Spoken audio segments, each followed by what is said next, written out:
Hello दोस्तों, स्वागत है आपका स्टडी फॉर सिविल सर्विस के यूट्यूब प्लेटफॉर्म पर फिर से द ब्यूरोक्रेसी में। और आज हम लोग डिस्कस करेंगे उत्तराखंड के कुछ नेशनल पार्क्स के बारे में। नेशनल पार्क वैसे अपने आप में एक काफ़ी इंपॉर्टेंट टॉपिक है, इंडिया की ज्योग्राफी के लिए भी और जीके के लिए भी। तो हमको ये पता लगाना है कि क्या उत्तराखंड में नेशनल पार्क हैं, क्या वाइल्ड लाइफ सेंचुरीज हैं, क्या वेटलैंड हैं। इन सब चीज़ों के बारे में जब हम पता लगाते हैं तो हमको पता चलता है कि यहाँ भी पर्याप्त मात्रा में नेशनल पार्क और सेंचुरीज यानी कि अभयारण्य हैं, प्लस एक वेटलैंड भी है। तो ये जो फोटो दिख रही है आपको, ये जिम कॉर्बेट की दिख रही है आपको, ठीक है। तो जिम कॉर्बेट पार्क वैसे भी काफ़ी पॉपुलर डेस्टिनेशन है। दिल्ली और आसपास के इलाके के कई लोग यहाँ पर हर हफ्ते आते हैं और वीकेंड एंजॉय करके जाते हैं। और ये जो नेशनल पार्क है, ये सिर्फ नेशनल पार्क अपनी नेचुरल ब्यूटी के लिए ही नहीं, अपने रिजॉर्ट्स के लिए भी जाना जाता है। तो हाल ही के कुछ सालों में यहाँ पर डेस्टिनेशन वेडिंग, है ना, के रूप में भी ये स्थापित होता जा रहा है पिछले कुछ सालों से। तो देख लेते हैं कि उत्तराखंड में कौन कौन से नेशनल पार्क हैं और क्या क्या डिफरेंस होता है नेशनल पार्क और सेंचुरी में। आज हम लोग 6 नेशनल पार्क के बारे में डिस्कस करेंगे, नेक्स्ट लेक्चर में सेंचुरीज और वेटलैंड के बारे में। ठीक, तो सबसे पहले हम जान लेते हैं नेशनल पार्क और सेंचुरीज में क्या फर्क है। नेशनल पार्क का मतलब हो गया राष्ट्रीय पार्क, ठीक। सेंचुरीज का मतलब हो जाता है हिंदी में अभयारण्य। क्या हो जाता है? अभया, रुकिए मैं इसको मिटाता हूं, अभयारण्य।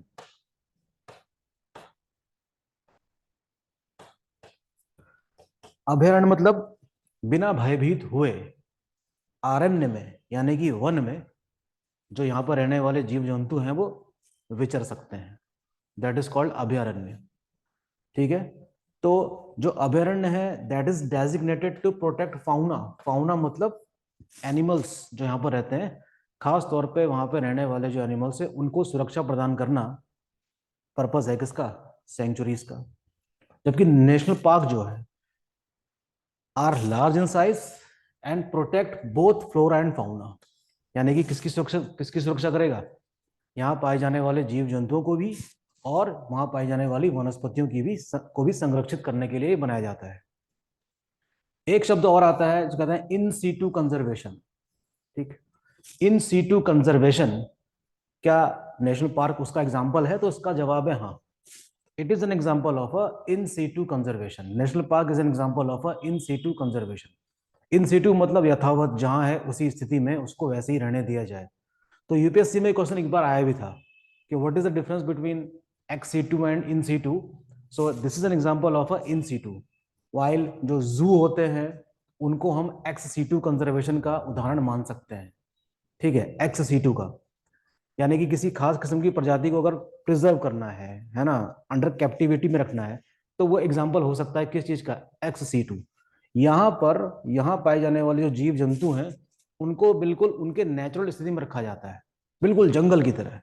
तो आप कभी आइए, मौका मिले तो आइए उत्तराखंड में और लुत्फ लीजिए यहाँ की सफारी का, काफी आनंद आएगा आपको। ठीक, हाथी भी दिखाई देंगे आपको आसानी से, हिरण तो आसानी से दिखाई देते ही हैं। जिस चीज के लिए सबसे अधिक जाना जाता है कॉर्बेट नेशनल पार्क, जिसको हम कहते हैं रॉयल बंगाल टाइगर, वो इतनी आसानी से नहीं दिखता, उसके लिए थोड़ा करना पड़ता है इंतजार। ठीक है, तो आइए देखते हैं इसके बारे में कुछ। तो कॉर्बेट नेशनल पार्क बना था 1936 में, लेकिन जब ये बना था तब इसको हैलीज नेशनल पार्क कहा जाता था। और फिर जब भारत आजाद हुआ तब इसको 1957 तक रामगंगा नेशनल पार्क के नाम से जाना गया। और फिर 1957 के बाद इसको जो यहाँ के एनवायरमेंटलिस्ट हैं जिम कॉर्बेट, जाने माने शिकारी, उनके नाम पर इसका नाम रख दिया गया कॉर्बेट नेशनल पार्क। और तब से लेकर आज तक इसको कॉर्बेट नेशनल पार्क ही कहा जाता है। इसका जो एरिया है नेशनल पार्क का वो है 520 स्क्वायर किलोमीटर के आसपास। लेकिन जो टाइगर रिजर्व की अगर हम इसको जोड़ दें तब इसका एरिया काफी बढ़ जाता है, जो है लगभग 1288 स्क्वायर किलोमीटर का हो जाता है। This point is very important. अच्छा, ये नैनीताल जिले और पौड़ी जिले दोनों में फैला हुआ है और समतल नहीं है। कहीं कहीं पर इसकी ऊंचाई मात्र 360 मीटर की ऊंचाई पर है और कहीं कहीं पर ये 1040 मीटर तक भी विस्तारित है। यानी कि एलिवेशन है इसमें, कहीं पर बिल्कुल नीचे है और कहीं पर काफी ऊंचाई तक गया हुआ है। नैनीताल और पौड़ी जिले में फैला हुआ है। पौड़ी में इसका विस्तार अधिक है। आपके लिए होमवर्क ये है कि आप मुझे बताएंगे कि इस 520 स्क्वायर किलोमीटर में पौड़ी में कितना किलोमीटर एरिया है और नैनीताल में कितना है। यहाँ पर पाटली दून भी स्थित है। ये भी एग्जाम में क्वेश्चन आता है एग्जाम में। ठीक। रामगंगा नेशनल पार्क इसको इसलिए कहा जाता है क्योंकि इस वन के बीच में से, नेशनल पार्क के बीच में से रामगंगा नाम की नदी भी गुजरती है, जो आगे कन्नौज में जाकर किससे मिल जाती है, गंगा से। तो ये भी काफी इंपॉर्टेंट है। आपको याद होगा अच्छी तरह, प्रोजेक्ट टाइगर चलाया गया था 1973 में, टाइगर को प्रोटेक्ट करने के लिए। और उससे पहले लायंस, यानी कि जो एशियाटिक लायंस है, उनको माना जाता था क्या, भारत का राष्ट्रीय पशु। आज की डेट में कौन है, टाइगर है, रॉयल बंगाल टाइगर। ठीक। तो यहीं से कह सकते हैं कि शुरुआत हुई थी प्रोजेक्ट टाइगर की। Known for various mammals and reptiles, elephant, deer, cobra, monkey, leopard और ना मालूम क्या क्या आपको जीव जंतु यहाँ पर देखने को मिल सकते हैं। कई प्रकार की चिड़िया भी देखने को मिल जाएगी आपको यहाँ पे। ठीक है, हाथी विचरण करते हुए दिखाई देंगे। तो काफी एडवेंचरस एक ट्रिप माना जा सकता है। अगर आप कॉर्बेट नेशनल पार्क में घूमने आते हैं तो कभी आइए। और साथ ही साथ कॉर्बेट नेशनल पार्क में जब हम आगे जाते हैं तो एक अच्छा खूबसूरत सा म्यूजियम भी है। और उसमें पुराने टाइगर्स जो मर चुके हैं उनकी टैक्सीडर्मी लगी हुई है। तो ऐसा लगेगा बिल्कुल जिंदा सामने आपके स्थित है।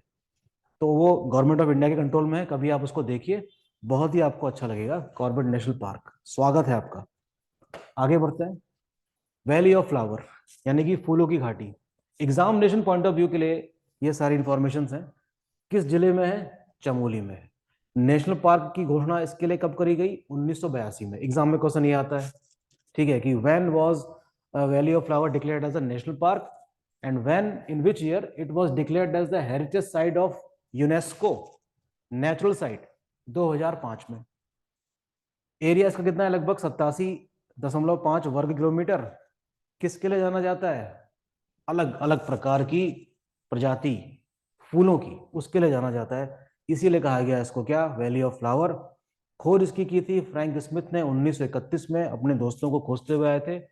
और एक बुक मिलती है जिसका नाम है द वैली ऑफ फ्लावर, वो इन्हीं के द्वारा लिखी गई थी। पुष्पावती नाम की रिवर इसके थ्रू बहती है। एग्जाम में क्वेश्चन आता है रिवर से भी संबंधित। कहां से निकलती है ये मुझे आप बताएंगे। लाइज बिटवीन नर एंड गंधमादन पर्वत, नर और गंधमादन पर्वत के मध्य स्थित ये नेशनल पार्क, जिसका नाम है वैली ऑफ फ्लावर। इंपॉर्टेंट है सारी बातें। फिर बात करते हैं गोविंद नेशनल पार्क की। उत्तरकाशी में है। 1980 में घोषित किया गया था इसको नेशनल पार्क। एरिया इसका 472 वर्ग किलोमीटर है। और इन प्रजातियों के लिए जाना जाता है brown bear, musk deer, him तेंदुआ। हिम तेंदुआ संरक्षण केंद्र कहाँ स्थापित किया गया है, ये बात आपको पता होगी। पिछले 2 सालों में ये कुछ जो एग्जाम किए गए हैं ना उत्तराखंड में, वहां क्वेश्चन आया भी है कि हिम तेंदुआ संरक्षण केंद्र कहाँ स्थापित किया गया है। ओके। मोनाल, जो कि यहाँ की क्या है, पक्षी है। पक्षी है यहाँ का, उत्तराखंड का राजकीय पक्षी, ये यहाँ मिलता है। वेजिटेशंस भी मिलता है यहाँ पर, कई सारे वन, जैसे कि ओक और देवदार इस नेशनल पार्क में आपको बहुत भरमार आपको देखने को मिलेगी। तो काफी अच्छा हम कह सकते हैं कि एक व्यू आपको देखने को मिलेगा कभी अगर आपको यहाँ आने का मौका मिलता है तो। ठीक। नंदा देवी नेशनल पार्क चमोली जिले में है। एरिया इसका 624 वर्ग किलोमीटर है। नोन फॉर हिमालयन बियर, यानी कि हिमालयी भालू के लिए जाना जाता है। और हिम तेंदुए के लिए भी ये जाना जाता है। ओके। तो ये कुछ जनरल सी इंफॉर्मेशन है जो आपको मैं मान के चल रहा हूँ कि कुछ पता भी होगी बातें। राजा जी नेशनल पार्क, यहां से एग्जाम में क्वेश्चन आता है कि कितने जिलों में फैला हुआ है। ये पार्क फैला हुआ है देहरादून, हरिद्वार, पौड़ी में। एरिया इसका काफी ज्यादा है, 820 वर्ग किलोमीटर। और लगभग 23 प्रकार की स्तनधारी जीव यहाँ पर आपको देखने को मिलते हैं। ठीक है, राजा जी नेशनल पार्क। राजा जी बात याद आती है हमको राजा गोपालाचारी की, तो उनके नाम पर ये रखा गया है। ठीक है, राजा गोपालाचारी के नाम पे। फिर बात हो रही है किसकी, गंगोत्री नेशनल पार्क की। ये उत्तराखंड में स्थित सबसे बड़ा नेशनल पार्क है। उत्तरकाशी जिले में है। Largest park of Uttarakhand. लगभग 4000 समथिंग इसका क्या है, सॉरी 2000 समथिंग इसका क्या है एरिया लगभग है।